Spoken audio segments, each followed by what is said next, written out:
All right, this morning, go ahead and open up your Bibles to Matthew, the 14th chapter. And we're going to be looking at a story that I'm sure we're very familiar with. And this is immediately following the feeding of the 5,000. And Jesus is going to walk on the water. Great story.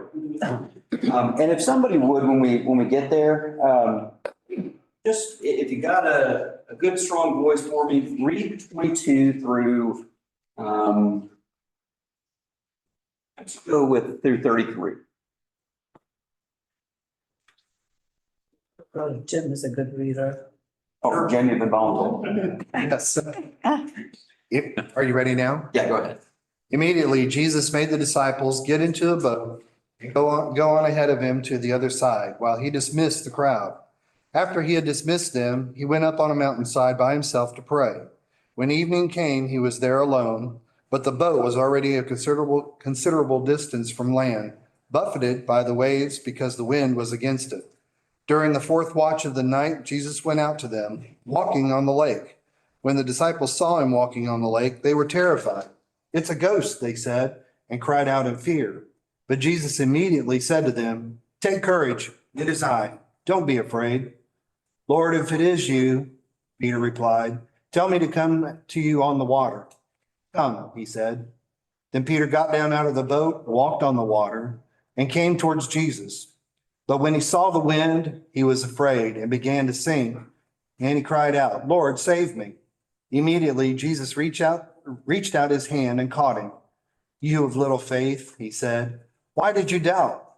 And when they had climbed in the boat and the wind died down, when they climbed in the boat, the wind died down. Then those who were in the boat worshiped him, saying, "Truly, you are the Son of God." Thank you. An awesome story of something that we can vividly see. We can imagine seeing waves tossing and strong winds because we live in Florida. We've seen hurricanes. We've seen what this is about. And what I love about this is the way that you specifically read verse 31. And you read it with a little bit of scorn. And I want to ask everybody, are we usually discussing it from that perspective? Jesus immediately reached out and grabbed him and said, "You of little faith, why did you doubt me?" Is that a rebuke of Peter? Oh, I think so. You don't think so? I don't think it's a rebuke. It's just, it's kind of like, hey, I'm here. That's how I would take it. Gotcha. Yes. And I think that because Jesus had been with them for a while, that he felt like you should know this about me already. Yeah. Because you've been with me long enough Okay. to know who I am. Okay. What I'm capable of. So a little bit of, okay, I hear what you're saying. All right. Any other thoughts? I see you shaking your head. I agree. You agree? Okay. I'm going to disagree. Okay. Okay. And I have a very specific reason for that. First, the English is a terrible translation for what's going on here. Every version that I've read, it gives you a phrase. It says, "You of little faith." That is not the way the Greek reads. That's not the way any of the three accounts is meant to be read. It is an adjective in the Greek. It is an adjective of two completely different words that are kind of just pushed together to say, "my little faithed one." It is the exact same word that is used to describe Thomas. Someone who doubts, somebody who has faith, but it's just not leading them at that moment. In many ways, this is a term of endearment for Jesus. Does that change the way you view that statement? Makes it look much more like a loving father with his Yeah. son, Yeah. when you look at it from that perspective. Yeah. Yes. That's how I took it. I'm like trying to reassure, if I see my kid falling, you know? I'm going to say, hey, don't worry if he starts to scream. I'm going to pick him up. I'm going to say, I'm right here. I got you, you know?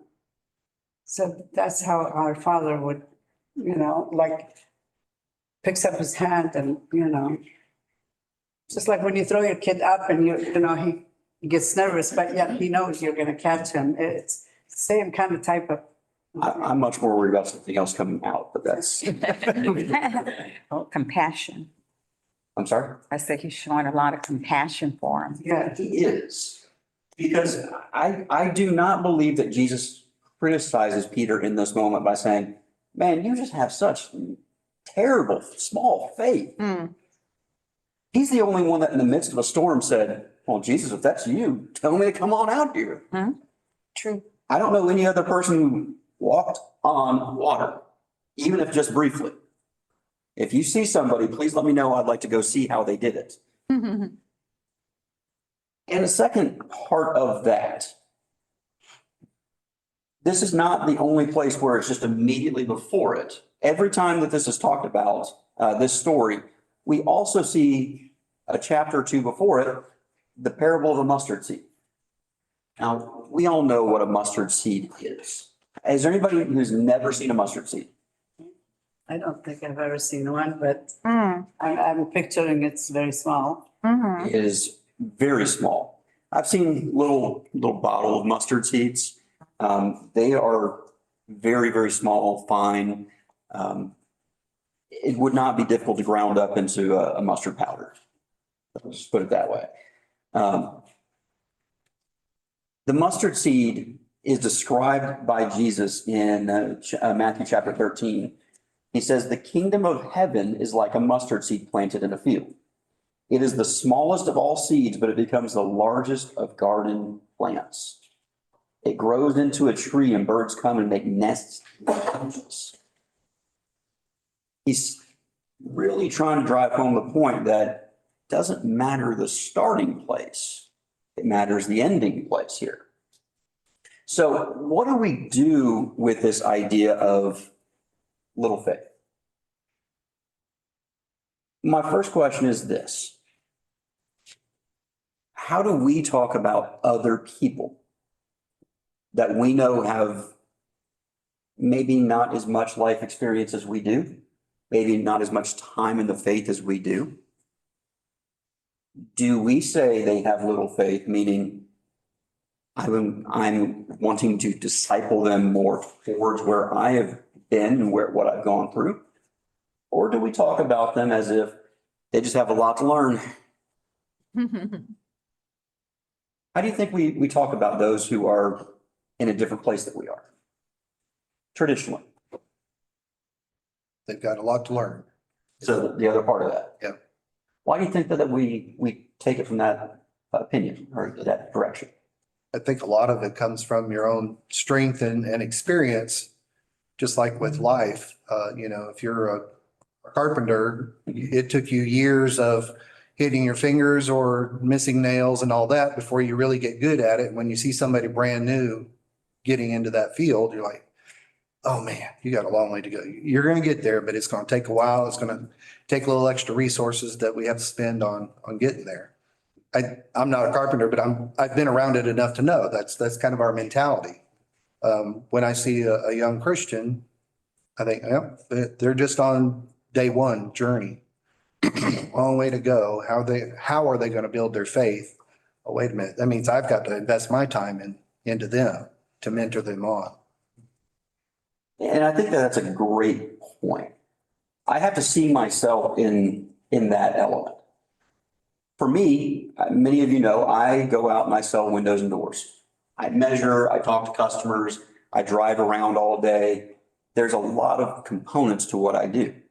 And I've been doing this for 9 years now. So I've got a lot of built-in experience. I've seen all the changes over 9 years that come with code variations. And Richard, you know what I'm talking about. Everything changes every few years and you have to reinvent it all. And we had about 6 months ago, we brought on 2 new sales reps. And it is easy to say, you guys are just bad. But we all know that's the case. What we have to do is we have to take them one day at a time and have that open line of communication and say, hey, you're going to see something today that you do not know what to do with. Take a picture of it, send it to me and call me. We will figure this out together. And if I don't know the answer, you're going to call this person or this person. Don't assume it, because that's what will get us all in trouble. And invariably, somebody will assume it, and 8, 10, 12 weeks down the road, we find out you did a very bad assumption, and we're going to be scratching our heads going, why didn't you just ask? And then we're going to go through and we're going to do some training, and we're going to try to help them not make that mistake again. They're going to remember. Yeah. Yeah. Also, we need to remember as Christians that a lot of people come to Jesus Christ late in their life. Yes. And we need to assume just because a 40, 50, 60-year-old man and woman with a family is going to know everything that we know, or someone that had, been raised in the church. And sometimes we make assumptions on that and we're disappointed in the person because they don't know. They look like a learned man or a learned woman. And we say, oh boy, they really don't know as much as my children do. And we need to be very careful with that. Right. But that again is, and I'll come right back to you, where we come back from ye of little faith Yes. to my little faithed ones. It's the beginning point and versus the end point, not the where you are right now. Could we kind of use it like a teacher-student style? You're the teacher and then you're teaching the brand new babes in Christ. Oh, that's exactly what it is. That is the point of discipleship. 100%. Yeah. This is outside of the discipleship piece of that, but it reminds me of the verse that says, be thankful for your tests and trials, because that will, your faith will be increased. Yes. Who wants to be thankful for their tests and trials? None of us, right? But that's usually the quickest way that we grow from that. And we're not all going to get our tests and trials at the same point in life. Of course not. But it's all through our life. Yes. It doesn't stop. Exactly. And there's going to be some bigger ones, there's going to be some smaller ones.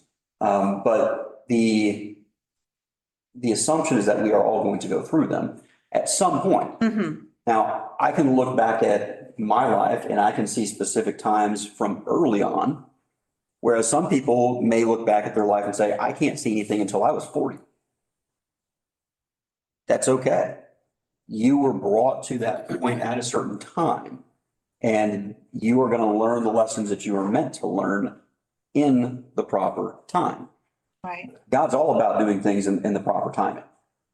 How long did the Israelites cry out in Egypt for a deliverer? 400 years. 400 years.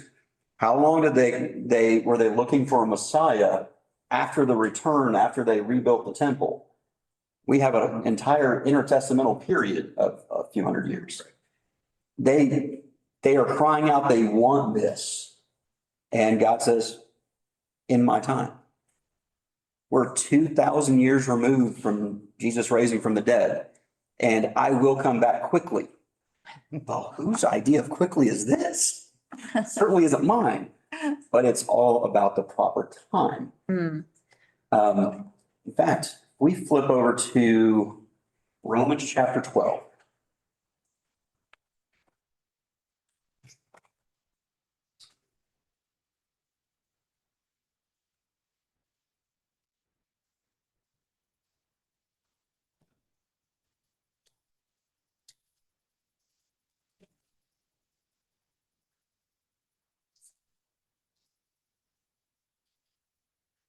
I'm just going to start reading here from the New Living Translation. And so, dear brothers and sisters, I plead with you to give your bodies to God because give your bodies to God because of all he has done for you. Let them be a living and holy sacrifice, the kind he will find acceptable. This is truly the way to worship him. Don't copy the behavior and customs of this world, but let God transform you into a new person by changing the way you think. Then you will learn to know God's will for you, which is good and pleasing and perfect. Because of the privilege and authority God has given me, I give each of you this warning. Don't think you are better than you really are. Be honest in your evaluation of yourselves, measuring yourself by the faith God has given us. Just as our bodies have many parts and each part has a special function, so it is with Christ's body. We are many parts of one body and we belong to each other. I want to focus on that part of the faith God has given us. How many of you said, I need to grow my faith? I did. I've said that. Hmm. How many of you ever said, God, I need you to apportion me more faith? What do you mean? God, I need you to give me more faith than what you've already given me. Well, I think it all depends on what you meant when you asked that, specific request. So I want to believe more. I want to trust you more. I want to have the faith that you would like me to have, that I pray for, yeah. Let me back up for a second, because I want to discuss that. Does this statement, does this writing of Paul tell us that we are each given a different amount of faith? Well, there is a difference in the faith, though. Are you saying, I believe that Jesus was crucified and rose from the dead? Yes, that is a faith that every one of us believes. Obviously, we're here, right? But in the different situations in your daily life, I want to trust him more. So that's a different type of faith, I believe. I think. I don't know. I might be wrong. I think that's exactly where you're going. It is a level of trust, that level of faith that there are some things that we know, we've been through, we've Yeah. experienced it, God brought us through it. Right. And because of what he did, we have another degree of faith in him. Yeah. But just like you talked about child being thrown in the air to be caught again, we're going to go through another crisis or another issue. We've got to lean on God. So we need another measure of faith. We need another dose. God, please give me more. Yeah. I heard C.S. Lewis and Mere Christianity, but what your real faith and what your real belief is something I'm probably misquoting him, but something along the lines of when you have a genuine kind of fight or flight situation, what is your true, honest, knee-jerk reaction? What do you instinctively really, not this intellectual, not this, profession, all these religious rites. What are you really gonna do? And coming from somebody who experienced the First World War, I think he's got a very great understanding of what a fight or flight reaction is going to be. And for him to be talking about a fight or flight and having a deeply rooted trust that everything that our God is doing or allowing is going to be used for the betterment in some way. It's hard to see that in the grand scheme of things sometimes when you're looking at such terrible tragedies. But you have to figure out how in that moment trust in a very deep, deep way. Yes. And I guess what I'm trying to get to is this statement that Paul makes is that God measures out faith to us. And it's not something that I've ever really heard discussed in the scope of trying to match that with the idea of as you mentioned earlier, we go through trials and tribulations and that produces deeper, stronger faith. How do we balance the two of God's giving us faith and apportioning it to us and then telling us faith is like a mustard seed, the kingdom of God is like a mustard seed, and it will grow? Who's doing this work? How is it working in us? Well, I have to tell you, brother, There is a scripture, I think it's in the Old Testament, that, you know, we're not the only ones experiencing this or struggling with it. So people back then also struggle with it. So there's a prayer that said, I'm not sure exactly where one of the prophets said, help me to believe when I don't believe, something like that, help my unbelief or something like that. What were you saying? Help my unbelief. Yeah, I believe, help my unbelief. I think, Yeah. and that's somebody speaking directly to Jesus. I think so. So, I mean, you know, if we at any point get to that point where it's like, God, are you hearing me? Can you listen to me? Are you going to answer me? Something like that. Sounds a lot like David. Yeah, so that's where I go back to and I'm like, okay, well, you know what? I'm not the only one. God answers prayers in his own time. So I go back to prayer and strengthen my belief, you know, and give me more faith and to trust in you. You know, so that's where I go back to. Otherwise, I would never make it. And it puts me in the mind of the woman who had the issue of blood, that, you know, a different type of faith that she like, if I touch the hem of his garment, I'm gonna be healed. To me, I go there because then, you know, she's supposed to be an unbeliever, but she had faith enough to know. She did. So to me, I think that, like you say, it's out faith. Some people, you know, I believe because I've seen some things or heard some things. Yeah, well, yeah. So this all comes back to the question though, how do we deal with this? How do we deal with knowing that God apportions us faith and the original faith seed may be bigger in some of us than others. It's going to grow at different rates.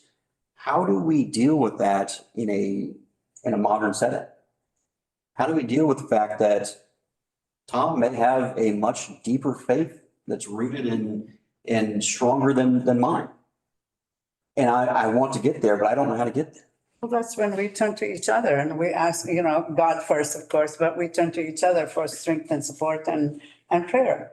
And so that's how we know that God created this whole body of, so we can support each other. Absolutely. We're not meant to do this alone. That's in fact what he talks about immediately following that in Romans chapter 12. That we are meant to be a body. We all have different purposes, but we form up one unified body. We have to see that. Go ahead. I don't know if this will answer it, but we can have that trust in God that no matter what happens, he's going to be with us and we're going to make it. I mean, that's part of that growth part. And that's what we can see in us, that not to have that doubt, just to know that we're going to have it when we need it and he's going to get us through. I think a lot of times what gives us more faith is when we've been knocked to our knees by something. Absolutely. And I don't think there's anybody in here that hasn't been knocked to their knees at some time or the other. You know, I was 40 years old when I got my first knock to your knees, and I can tell you it made my faith stronger, though at the time I questioned it. Oh, absolutely. So, but I think those are the times that you learn hard faith that Mike talked about. Absolutely. And, you know, I see all through when we were talking about David, we see those moments of him writing and say, God, when are you going to do this? How long do I have to, experience these hardships? But I'm going to just hang out and wait for you. You see it in the prophets. How long, oh God, will you let these evils continue? Yet I will continue to wait. There are many ways in which I feel like the hardships that they endured allowed them to have a faith that grew more quickly than in the ease of our lives today. But we almost have to have God manufacture hardships for us to grow, as weird as that sounds. And when we go through those moments, like you were talking about, like we are all going to get them. I think Jesus said that pretty clearly in John chapter 13, when he said, the world hates me. Just get ready for it. They're going to hate you too. But don't worry. I overcame all this implications. So will you. It's nice to know that he's not looking down at us and saying, This little faith people again. Mm. I did wonder in all seriousness if Go ahead. Jesus, I wonder if Jesus really had moments where he just went with his disciples. Yeah. I mean, and I think too, the amount of patience he had with that. I can't even begin to understand that. Yes. Well, and if one of those moments, and then we'll come right back to you.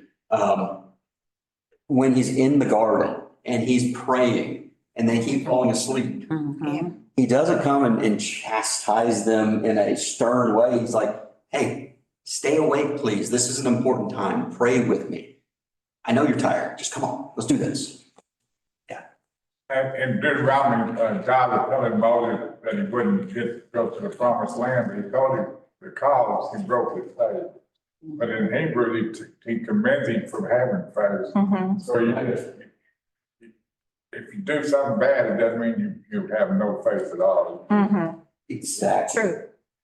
Which is why I love the second part of this is, why did you doubt me? You know who I am. You know what I've taught you about who I am, who God the Father is. You've got all of this history telling you how patient, how loving, and how graceful the Father is. So even in those moments of struggle, when we, and not if we, when we, because we will at times fail, we will fall flat on our face. That's the important part to remember, is he's looking down and saying, I really wish you didn't do that, but let me help you back up. It is a completely different way to talk about it, to think about this scenario, because it tells you more about the real personality of God. Later on in the garden, Peter, still not getting it, goes and cuts off the ear. And that would have been the time for Jesus to be like, Peter, you idiot. And he just says, stop, don't do that. Reaches down and just puts the ear back on and goes peacefully. He continues to show a calm demeanor in the worst situations. I love that idea that we have a God that is not flustered. Because I know how easy it is just driving to get flustered. And to lose your cool on the interstate. It happens every day. And we see it with ourselves, we see it with other people. But a God that doesn't get flustered, knowing not just one person's issues, but the whole world's issues through all eternity, all time, saying, I gave you just one rule, guys. You couldn't even follow that. And he comes down and he provides them clothes and says, okay, some things are going to change. But I'm promising you this method, this way back. From the very beginning, he's prophesying of the return of our relationship to him. That is not a God that gets flustered and shouts down at us, you guys just don't get it. That presents such a different God than the way that so many outside the faith think of him. What do people think about God who are not raised in the church, who are not a part of the brotherhood of believers? What do you mean? Like what? How do they describe God? Like some kind of being or whoever they want to, imagine him to be, that person that doesn't know them, that will eventually come and then judges right from wrong and then decide what he wants to do with them. Yeah, they see him as stern. Yeah. Angry and vengeful. Angry and vengeful. Yeah. Now, is that a part of God? You say no? Maybe? He will be judging. He said yes. He does get angry. Running in the temple when he overthrew the tables. He does have righteous anger. Even Jesus showed righteous anger. Yeah. Vengeance is mine, saith the Lord. Yes. But it's not arbitrary. You get plenty of warning. Way more than we should get. We get way more than anybody deserves. And it is not arbitrary. I think that's the important part. He spent prophet after prophet after prophet to tell the north, and then prophet after prophet after prophet to tell the south. Get right. I don't want to do this. I will if I have to get your attention. I will send this trial amongst you. But what I would rather have is for you to just have faith in me. Get right, turn back to me, and let's all go on like we should. That was his message. It wasn't that he wanted to be angry and vengeful. It's that he was given no other choice to grab the attention. If he wanted to bring his people back, he had to allow something. And you see that from the earliest Jewish history all the way through the New Testament. Just that cycle. They fall away, they get taken over, they pray out, they have it delivered. Yeah. You know, it's hard to have a relationship with somebody that you never see. And I mean, we have people that we all have known in the past and that we were friends with, but we don't see them anymore. So we really don't have a relationship anymore. And in the Old Testament, you keep saying, well, he had these prophets and he told these people and they recognized that that was him. Well, today, I don't think we see him enough when he's actually showing himself to us. Now, this sounds No, you're right on point. but I had I had the teenagers one time at another church in class and we said, what the challenge that I wanted them to see was to see God that week. Give him credit for something that you saw that you said that was him. This is really simple and I apologize for that. But growing up, my mother, if we pull into a grocery store or wherever we were going and there was a parking place right up there, right up close, she would always say, we know who did that. And I'm like, Mama, you don't care where we park.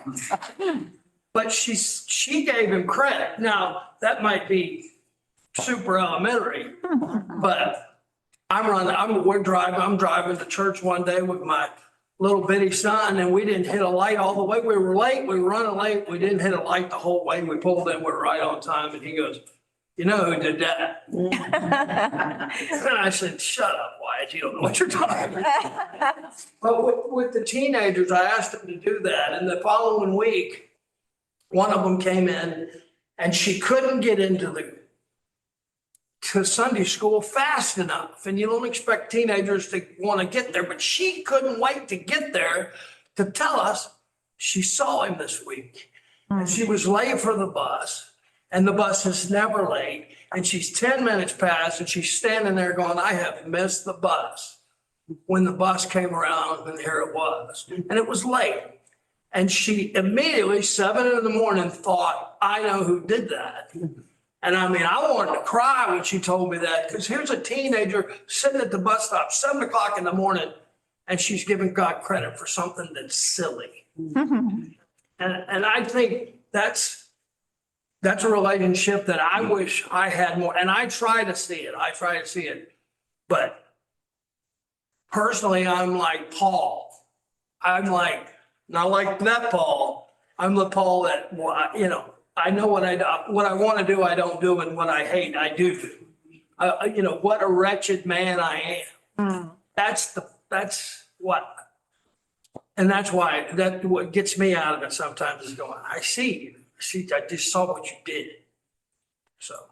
And that is probably one of the hardest things to do. Is making those recognitions.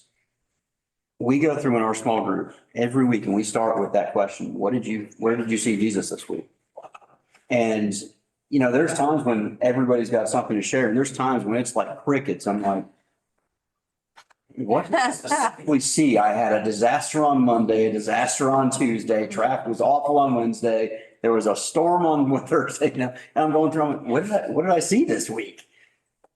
But those little things, even if we don't know that it was him, to give credit to him or at least thank him, it makes a difference in growing that mustard seed into a giant tree.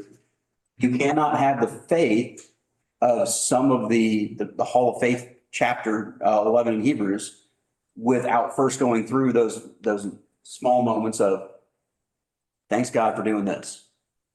May not have been you, it may have nothing to do with you, but I'm going to give you the credit. I'm going to glorify you in that.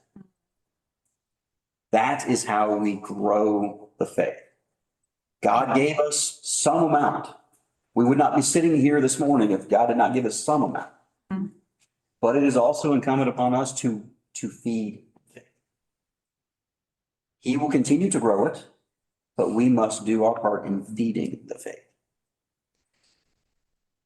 I just wanted you to hear the message that our God is giving faith, and our God is not chastising us because we don't have enough yet. He knows exactly where we're at.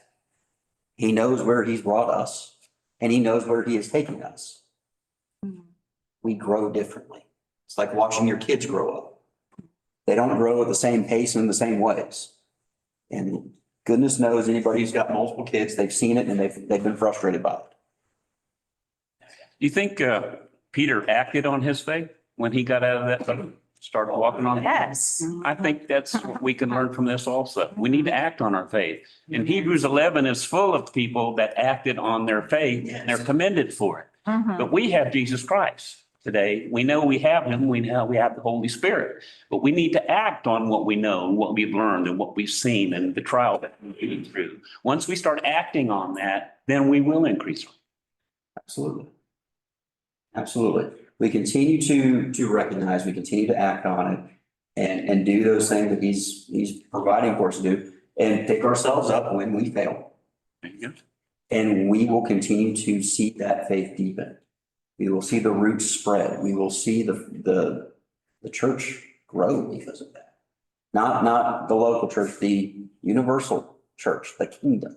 Yes. When I see things that, I prayed for and it didn't happen the way I liked them, that's when I get a little discouraged. But then I look at it from another perspective and I think to myself, well, what is the alternative? What would have happened had I not prayed? Things would have been much worse, So there was somebody that said, you got to thank God for the no's just as good as the yeses, True. And It's true. man, it is so true. Because when I look back at some things, it's like, oh man, I thank you, Lord, for not answering my prayer this way. So, that also increases faith for certain things that, didn't happen the way I wanted them to happen, the way we see things different than God's eyes, Yes. so. And I'm grateful that he sees the totality, not just my limited views. Yeah. Sure. A Christian life is not, centered on getting knocked down. We know we're going to get knocked down. It's about getting up. It's about getting on and going forward and learning from it and growing from those trials and tribulations. And that's the faith that pleased God, because he said without it. Yeah, Hebrews 1:6. Yep, I think that we've basically run out of time for this morning, but guys, I'm so grateful for the discussion. Just leave you with this one last statement. Little faith ones, go get up. And recognize our God with his hand up. Sounds good. That's what works this one. Bye.